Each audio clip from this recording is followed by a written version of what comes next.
ဒီနေ့ဗီဒီယိုမှာတော့ပတ်ကွာခုံပြပါမယ်ဒီနေ့ပတ်ကွာတော့စတော်ဘယ်ရီပတ်ကွာပဲရှိပါခုစတင်ခုံပြတော့ပါမယ်ခုံပြနေပါပြီဒီပတ်ကွာလေးကအရန်ကိုခုံမယ်ပတ်ကွာလေးဆိုလို့ရှိရင်လူတွေလည်းအရန်ကိုစော့များရတယ်ဘာလို့စော့များလဲဆိုတော့အရန်ကိုခုံကောင်းလို့ဖြစ်ပါတယ်ခုကျမတို့ဒီပတ်ကွာကိုစော့နေတာအရန်ကိုမိုက်တယ်ပေါ့နော်မှာပြုတ်ချခံရတယ်မှာတော့ပါလေဆက်သွားရပါတယ်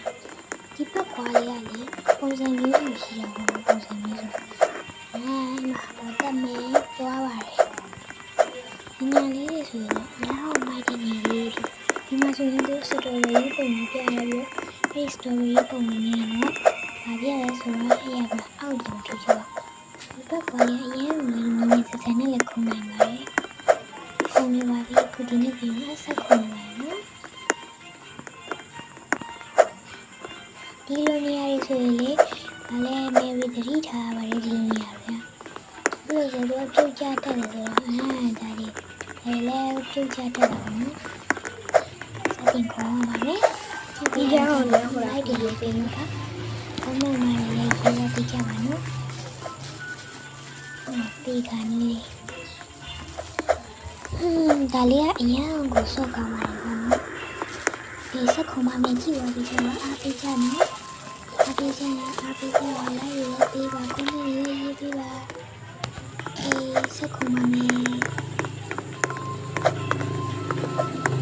ဘာလဲခုံနေပါရောဒီပန်းမကလေးဆိုလို့ရှိရင်အရင်ကရောမိုက်ပါတယ်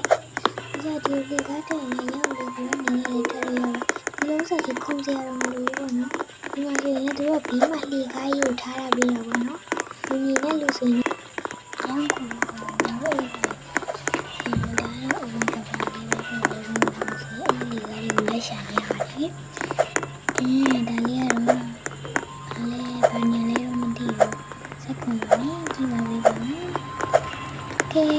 ဒီညာလေးကတော့ဘာလဲအရင်ကတော်လေးမိုက်ပါတယ်ဘုံလေးညာလေးရဒီမှာလဲပန်းပူဒီတော့ပန်းပူလေးတွေပေါ့နော်ဒီတော့ပန်းပူလေးတွေနိုင်ရှိโอเค